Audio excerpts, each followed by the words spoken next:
I was referred by a temp agency. I had no idea who I would be working for or what the job would entail. I only knew that the pay was good. A week-long excursion at $7.25 a night, more than enough to pay off a couple of credit card bills and a good chunk of next month's rent. For that price, I would have done almost anything. I only wish I knew at the time what I was getting myself into. When I arrived at the address, I was surprised. It was a large facility at the end of the dirt road in the woods. 2 towns over than what I'm used to. The large sign outside read Synthetic Corp. It was a plain, white, 3-story building, void of identifying markings. Its appearance gave me no clues to its purpose. Its location was even more baffling. Going off of the name alone, I had to assume it was some sort of biotech company. I was probably needed to clean up some radioactive waste or something to that end. For what they were paying me, I would happily risk my life. Upon entering the building and meeting with the receptionist, I was directed to room 371 on the 2nd floor, where I would be waiting for Al, my new boss. It was your standard office setting, I'll bet more quaint than usual. Red carpet, white walls, and no windows. Only 6 desks and 3 rows of 2, each with their own computer. At the back of the room was a large wall covered by a one-way mirror, an opening with steps on either side of it. Inside was a single chair, desk, and landline phone. Probably a place for supervisors to oversee productivity. Other than that, the room harbored no points of interest, unless you're fancied the waistband and fern in the corner. An older gentleman opened the door to the room and came over to shake my hand, introducing himself as Al. He seemed to be in a rush, wasting no time in describing the task at hand. I was to stay in that very room from 8 p.m. until 6 a.m. the following day, every night for a week. He left me a cell and a laminated list of rules to be followed. He told me he could not overstate enough the importance of following each and every one, exactly as they were outlined. Once he was sure I understood the gravity of the situation, he left me to my first shift in peace, closing the door behind him. That was it? Really? Just stay in the room for 10 hours a night? I had no clue as to why I was being paid over $5,000 to room sit, but I learned some time ago to never look at a gift horse in the mouth. I simply sat down in the overseer's room with a smile on my face and went over the list of rules. There were 10 in total, all of which left me more than a little confused. 1. Once 8 rolls around, lock the door and do not leave the room for any reason until 6. Plan your bathroom usage and meal periods accordingly. No food or drink items within the room. Rule number 2. Do not use Hank's computer. It's the closest to the exit. No one is ever to touch it under any circumstances, not even Hank. Rule number 3. If the phone rings, answer it, but do not talk. No matter what the voice on the other end says, you are not to respond. Hang up after 2 minutes have passed. Rule number 4. Do not let the janitor in. We don't have one. Rule number 5. If anyone else comes to the door, just let them in, but ignore them. Do not react whatsoever. When they leave, shut the door and lock it behind them. Rule number 6. If the waste bin changes locations, place it back in the corner as soon as you notice. Rule number 7. If I stop by, only let me in if I know the password. Rule number 8. At 9:30 precisely, set each of the computer's home screens to different URLs except Hank's. Do not react to the images, act normal. Rule number 9. If you see Harvey, feed him one of the treats from Lisa's desk, the one opposite of Hank's.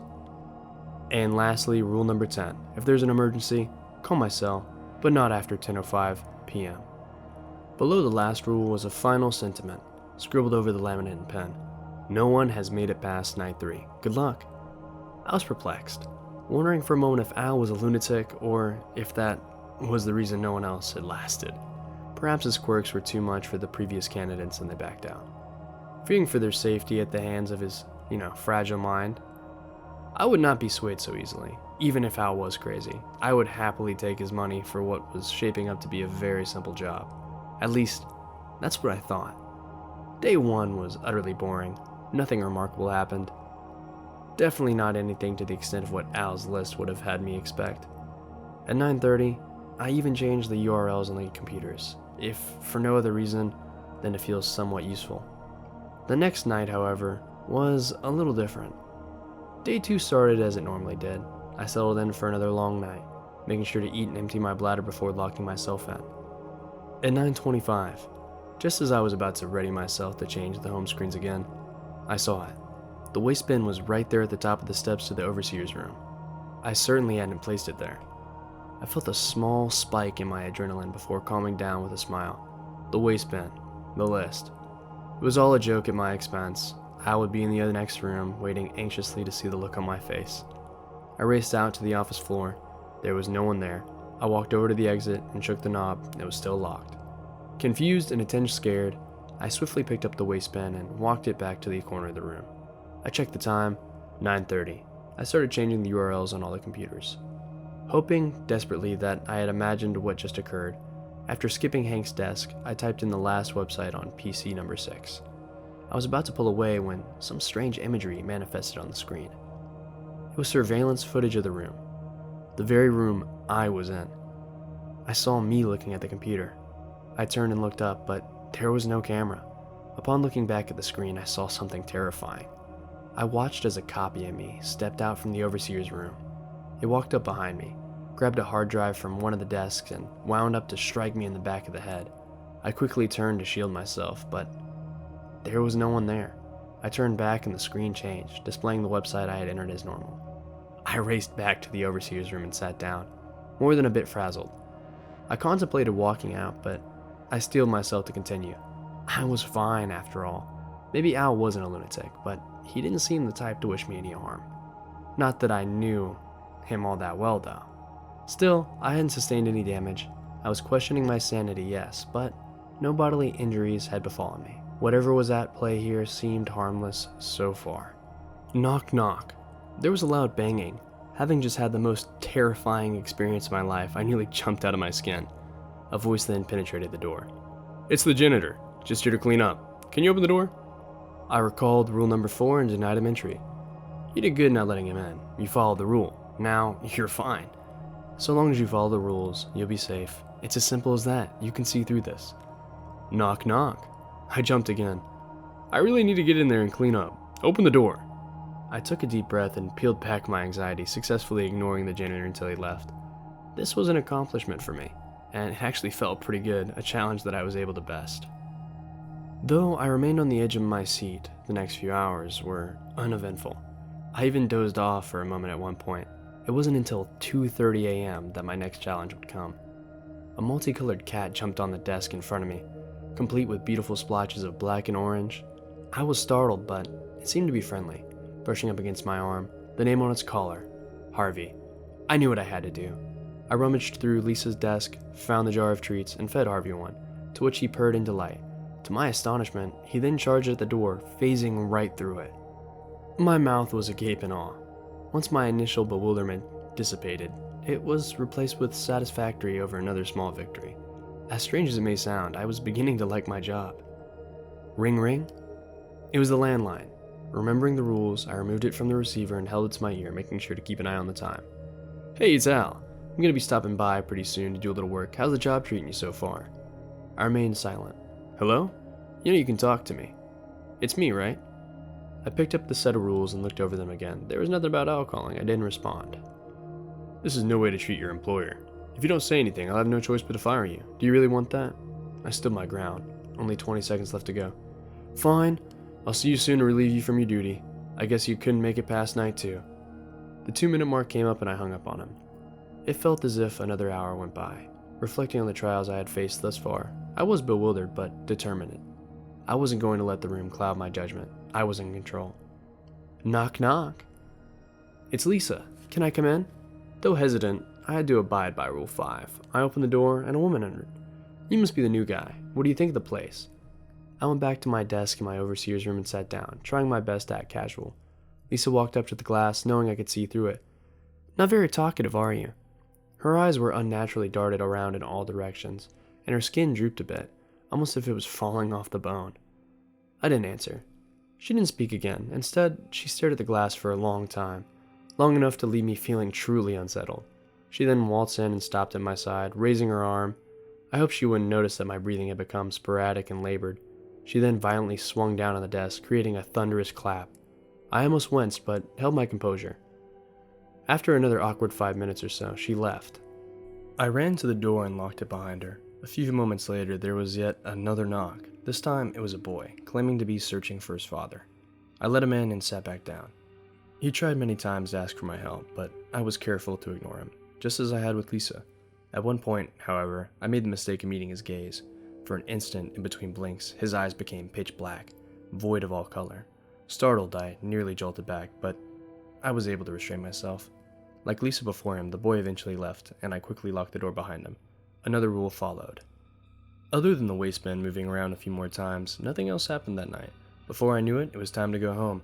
I heavily considered calling it quits and may have even had a nightmare or two upon sleeping that day, but I found myself excited to continue, wondering what obstacles the room would throw at me next.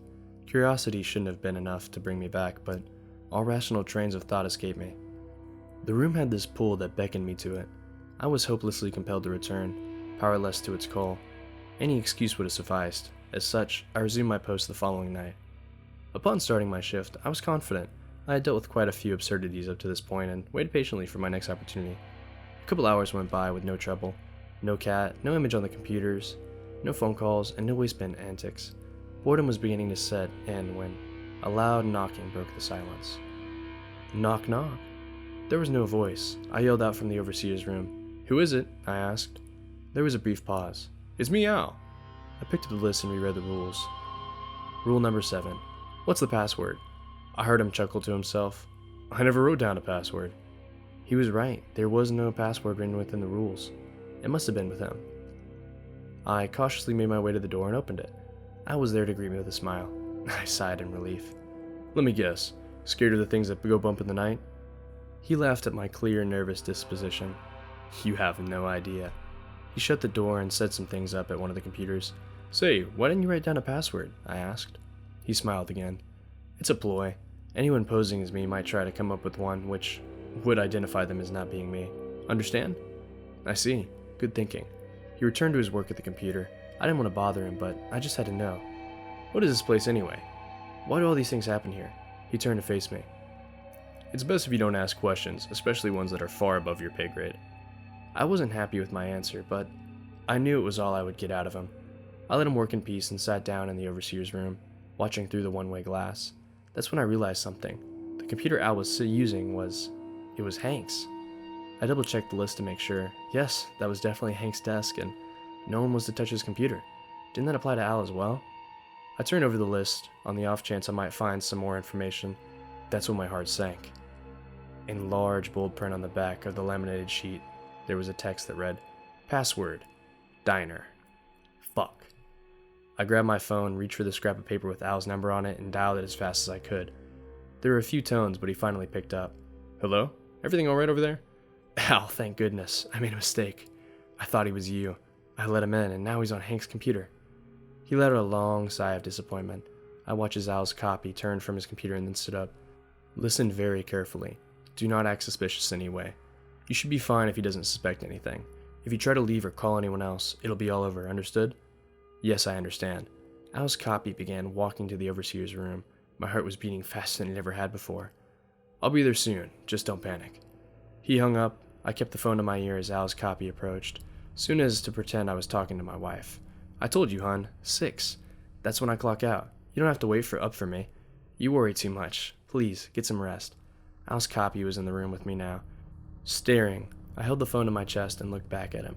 "Everything okay?" I asked. He continued to stare for a few long seconds. "Can you help me out with something on the computer?" I wondered if he could see my chest pounding. "Sure, I just need to finish this phone call. I'll be there as soon as I can." He stared for another moment and then walked back to Hank's desk. Though panicked, I kept up appearances by continuing to pretend on the phone. I even acted out an argument to lengthen the call. While doing this, I watched with bated breath as the knob gently turned on the door, and it swung open. It was Al. I had never been so relieved in my life. He turned to the glass and put a finger in his mouth, gesturing for me to keep quiet. The clone was not yet privy to his arrival. Al snuck up behind his clone and grabbed him by the throat. The imposter struggled, but eventually succumbed to his vicious grip. He fell to the floor, a lifeless hole, before disintegrating into the carpet. I ran to Al and thanked him. I also apologized profusely. "No need to be sorry. This isn't the first thing to make it into the room, and I'm sure it won't be the last either. I'm just glad you're okay." He smiled. "Speaking of which, mind shutting the door? Wouldn't want another one of me stopping by." "Of course." I walked to the door and then realized something. I had left it unlocked after the copy came in, and that's how Al was able to enter. Remembering the final rule, I slowly pulled out the phone and opened the call log. My most recent call connected at 10:18 p.m., 13 minutes past the deadline. I turned around to see Al standing right behind me. "Al, what's the password?" He grinned. "What password?" I ran out of there as fast as I could. The room still has a strange hold over me, but I will never go back. At least, I hope I won't.